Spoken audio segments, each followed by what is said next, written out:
आता आपल्या आवडत्या मालिकेचे संपूर्ण भाग मालिका प्रसारित झाल्यानंतर लगेचच पाहू शकता फक्त सन नेक्स्ट वर. भारतातील प्रेक्षकांसाठी मोफत सेवा. हिला पोलिसात देऊया आणि भाऊजींना एक्सपायर झालेल्या मेडिसिन्स हिनीच दिल्या असं पुरावा तयार करूया. Sanjay, brilliant idea. हो की नाही ग? अरे संजय, कधी कधी ना आम्हाला असं वाटतं की आम्ही तुला अंडर एस्टिमेट करतो. तू खूप स्मार्ट आहेस. Brilliant suggestion. बट आपण तिला चॉईस देऊया. Let's give her options. Let her choose. चालेल. नम्रता, तू सांग काय करूया? संजय तुला कुठेतरी सोडून येईल का जेलमध्ये जातेस? माफ करा, मी पुन्हाचं नाही करणार. मला माफ करा. मी फक्त तुमची इन्फॉर्मेशन आराध्या ताईला देत होते एवढंच. पण हे सगळं मी फक्त माझ्या भावासाठी केलं. तो खूप आजारी आहे. त्याच्या हृदयाला होल आहे आणि त्याच्या ऑपरेशन साठी खूप मोठी रक्कम लागणार आहे आणि आराध्या ताई ती रक्कम द्यायला तयार झालं. मी काम केलं. मला माफ करा. मी पुन्हा असं करणार नाही. असं आम्ही करूच देणार नाही तुला. हा, पण तुझ्या भावाचा जीव तू अजूनही वाचवू शकतेस. कसं? सिंपल. जे काम तू आराध्यासाठी करतेस ते आजपासून आमच्यासाठी करायचं.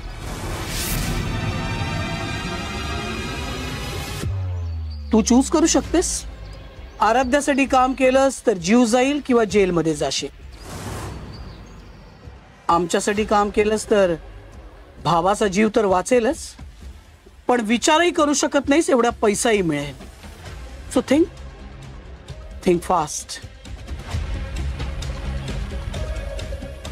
काय काम करायचं?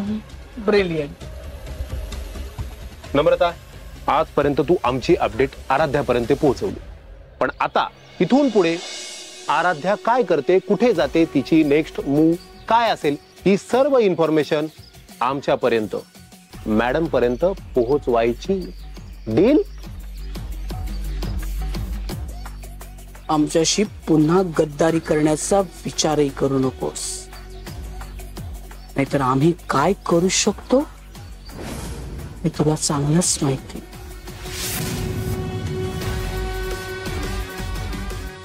Do you understand? You better understand.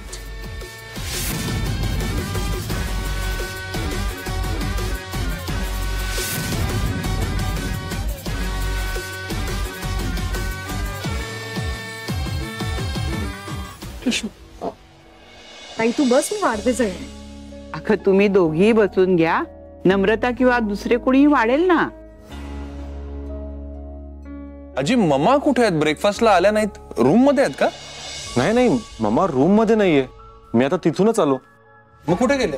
नम्रता, हे नम्रता. आजी, नम्रता पण नाहीये घरात. हो ना आजी, संजय मामा पण सकाळपासून दिसला नाहीये. हो ना,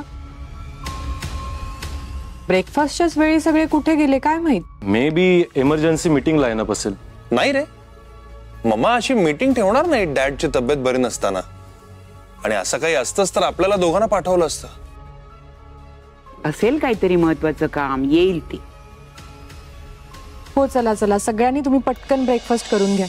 श्रेयस, तुम्हाला ऑफिसला निघायचं असेल ना, डील क्रॅक केली त्याची मीटिंग असेल ना, त्याच्यावर काम सुद्धा करायचंय. हो, मला जायचं आहे, पण मग डॅड जवळ तू थांबशील का? का तूही आज जॉईन करणार आहेस ऑफिस? आराध्या कुठेही जाणार नाहीये.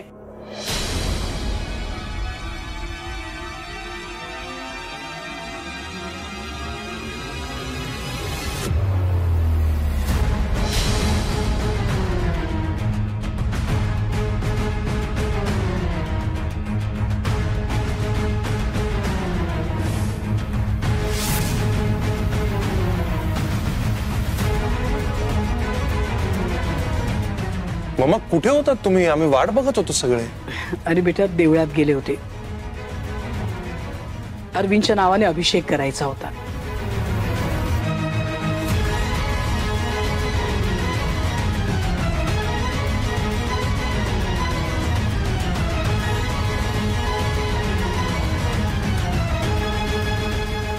हे पण घरात एवढ्या सगळ्या विचित्र गोष्टी घडतायत, काळजी वाटते, सांगून जायचं होतं ना. हो बेटा, सॉरी, जरा घाई गडबडीतच गेले ना.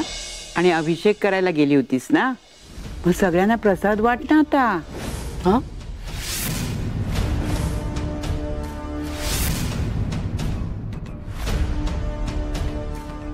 का? अगं मंदिरात गेली होतीस ना, मग दे ना प्रसाद. पहिलंच असं होतं आमच्या बरोबर, घाई गडबडीत ना लक्षातच राहिलं नाही. प्रसाद तिथेच राहिला बहुतेक. संजय, व्हॉट इज दिस? जरा तू तरी आठवण करायची होतीस ना. It's okay mamma.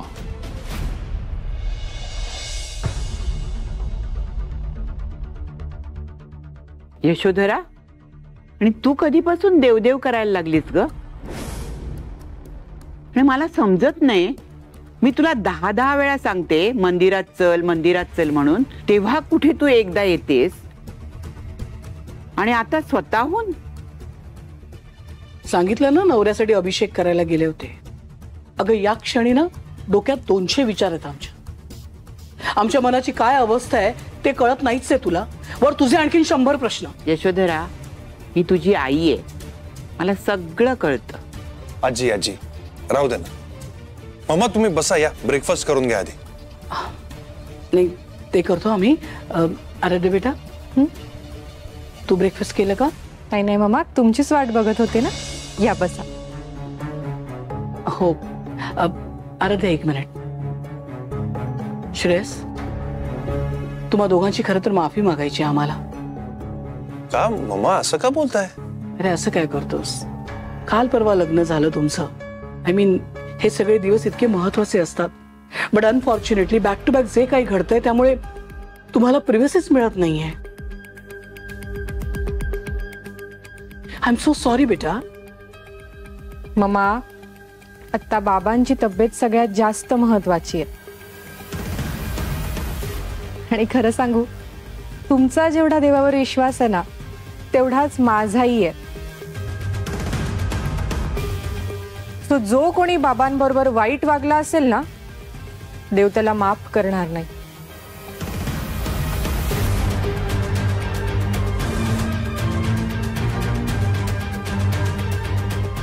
एनिवे, चला आपण ब्रेकफास्ट करूया.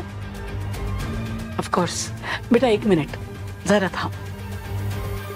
आम्हाला ना तुझ्याशी महत्वाचं बोलायचंय. आता काय आणखी? तू जरा थांब ना ग. बेटा काय आहे ना, इतकी वर्ष हे एम्पायर बिल्ड करताना आम्हाला ना घराकडे लक्षच देता आलं नाहीये. आय मीन 24/7 आम्ही बाहेरच, ऑफिस, बिझनेस, डील्स, त्यामुळे आम्ही ठरवलं होतं, आमच्या घरात जी पहिली सून येईल ना, तिला आम्ही ही दगदग करूच देणार नाही. तिने आरामात या घरात राहायचं, संसार करायचा, नवऱ्याची काळजी घ्यायची, आमचं हे घर सांभाळायचं. सो आम्ही ठरवलंय, तू ऑफिसला जायचं नाही. ओके मम्मा, तुम्ही जे काय म्हणताय ना, ते सगळं मला कळतंय. How sweet. आय मीन, लग्नानंतर सासऱ्याची सगळी जबाबदारी सुनेची असते आणि आपण ती कोणीही नाकारू शकत नाही. बट तिचं माहेर तिच्याकडून सुटत नसतं. बरोबर ना आजी? म्हणजे त्यांची जबाबदारी तिच्यावरच असते, रादर तिचं कर्तव्य आहे. New young girls, feminism and all that. Digital मीडियावर इट्स ओके, बट तू कितीही बोललीस ना तरी आमचं मत बदलणार नाही. आमचं ठरलंय. आणि माझंही. कसं आहे ना, माझ्या डॅडचा एवढा मोठा बिझनेस आहे आणि मी एवढ्या वर्षांपासून सांभाळत आले. सो पुढेही तो मलाच सांभाळावा लागेल, कारण इशिताला ते जमणार नाही. You're right.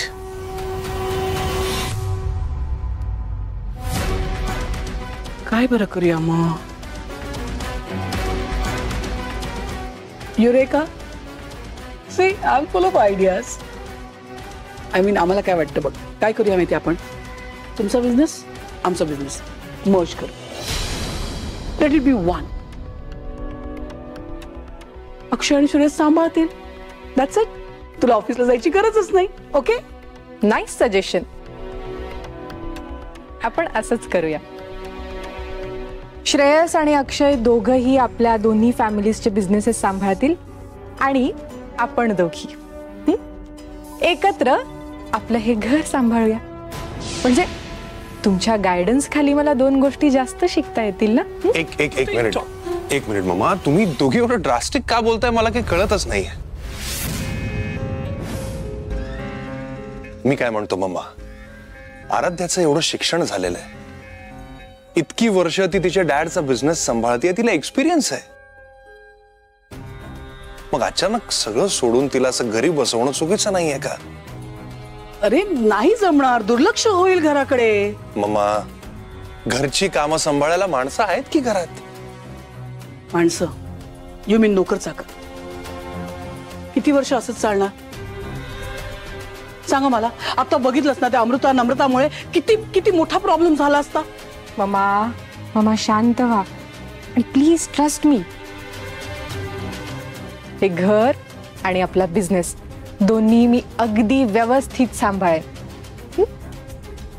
हो ना, आजकाल बायका घर आणि नोकरी दोन्ही सांभाळतात. आणि आराध्याचंच म्हणशील तर तिच्यामध्ये उपजतच कला आहे ही. हा, आणि मला कळत नाही, तूच म्हणतेस ना जुने विचार कवटाळून बसायचे नाहीत म्हणून. मग आता हा हट्ट कशासाठी? आई तू चुकीचं बोलू नकोस का? मी चुकीचं काही बोलले असं वाटतंय तुला? हा, अगं आजवर तू घरदार आणि मुलाबाळांची कधी जबाबदारी घेतलीस?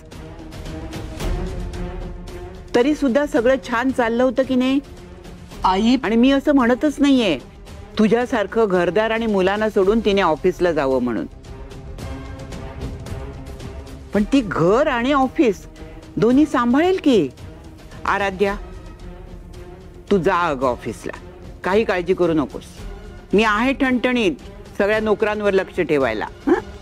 आई तू काहीतरी बोलू नकोस ग. अगं मी आई आहे तुझी, मला सगळं कळतंय. तू बस आणि नाश्ता करून घे बरं. थंड होत चाललाय तो. तुला थंड झालेला चालत नाही ना. हे बघ आई, मी मामा प्लीज बसा, नाश्ता करून घे. बस बसा मामा बसा.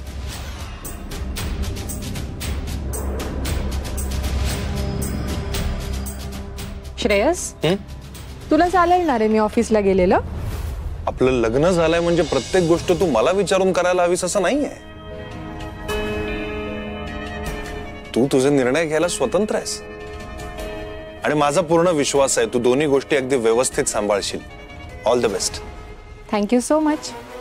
मम्मा, सी, श्रेयसचा पण माझ्यावर विश्वास आहे. आफ्टर ऑल तुम्ही चूज केलंय ना मला, सो प्लीज तुम्ही सुद्धा माझ्यावर विश्वास ठेवा. हे आपलं घर आणि आपला बिझनेस दोन्ही मी अगदी व्यवस्थित सांभाळेन, तुमच्यापेक्षा चांगलं.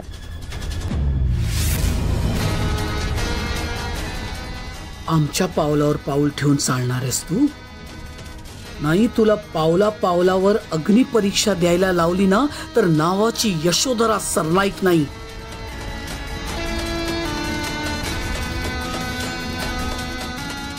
मामा या ना, तुम्हाला नाश्ता वाटतो.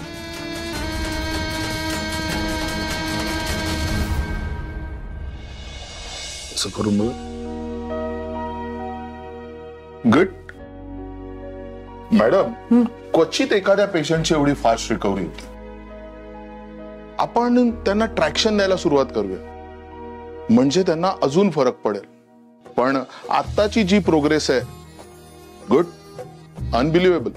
म्हणजे हे पूर्वीसारखं चालू फिरू शकतील? हो नक्कीच. फक्त तुम्ही मेडिसिन्स आणि एक्सरसाइज कंटिन्यू करा. आपण हळूहळू मेडिसिन्स कमी करू आणि एक्सरसाइज वाढवू. म्हणजे काय होईल, त्यांच्या मसल्सला रिलीफ वाटेल आणि त्यांना अजून बरं वाटेल. Thank you so much doctor. It's okay. आणि तुमचे खूप उपकार झाले डॉक्टर. अहो उपकार कसले, माझं कामच आहे ते. ठीक आहे. आणि हो, नाव take care. Okay, bye. Bye. Thank you. Thank you. Thank you doctor. बरं, मनोहर आराम कर, आम्ही आलोच. हो.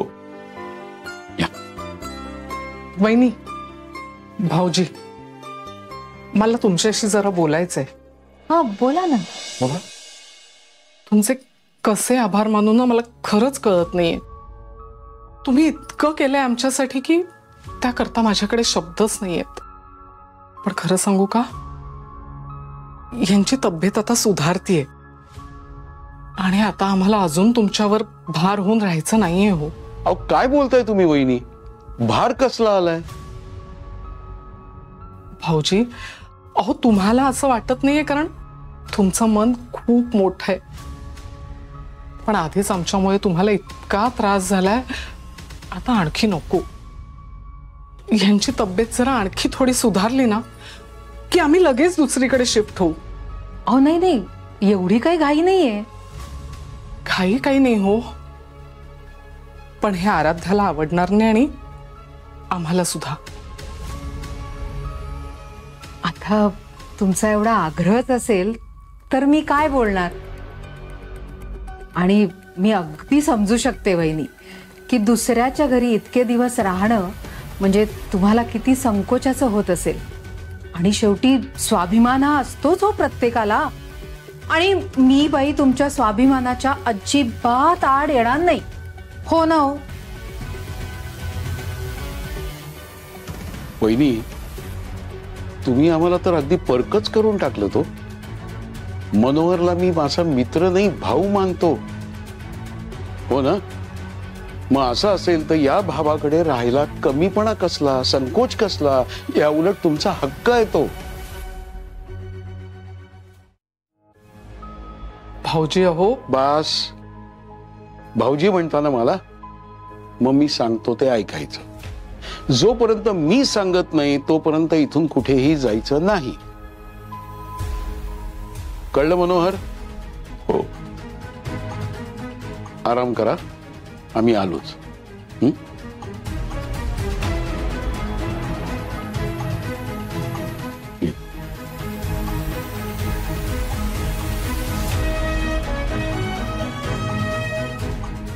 देव करू आणि तुम्हाला लवकरात लवकर बरं वाटू. आपण आपल्या वेगळ्या घरी राहायला गेलेलंच बरं.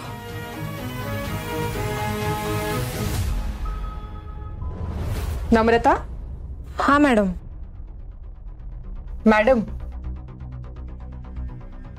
सॉरी ताई. नम्रता काय झालंय? काही नाही.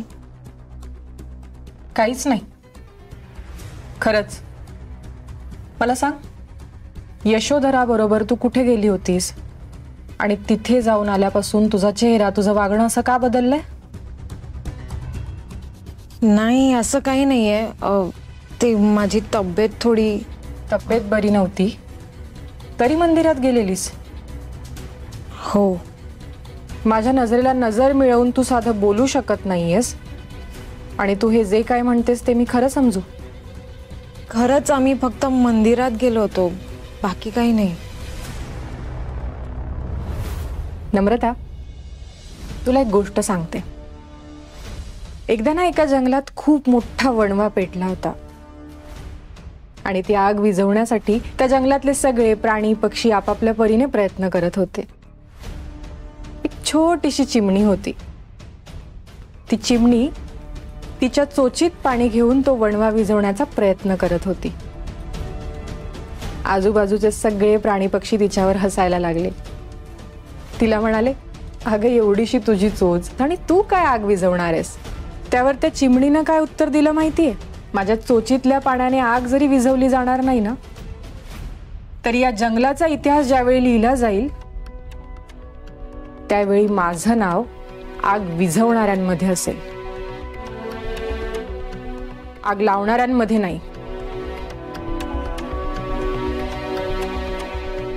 आराध्याताई, मला माहितीये ही लढाई माझ्या एकटीची आहे, त्यामुळे मी कुणालाही असा फोर्स करू शकत नाही. पण मला हेही माहितीये की ही न्यायाची लढाई आहे. त्यामुळे आता तू ठरव, तुझं नाव तुला आग विझवणाऱ्यांमध्ये लिहिलेलं पाहिजे की आग लावणाऱ्यांमध्ये?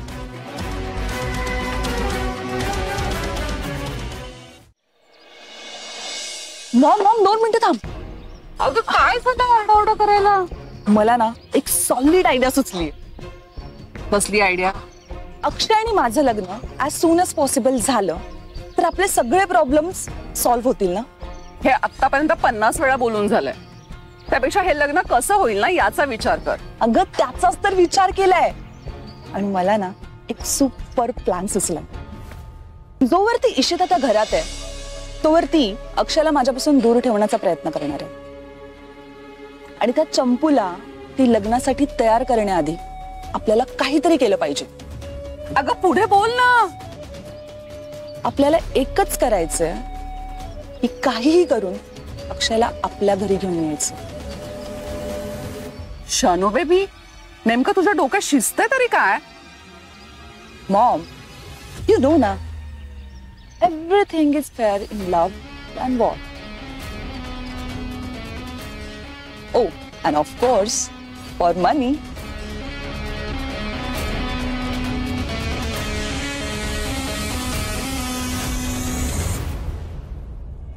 श्राऊ,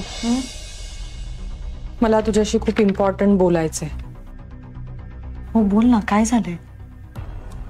ती यशोधरा तुला काही बोलली का?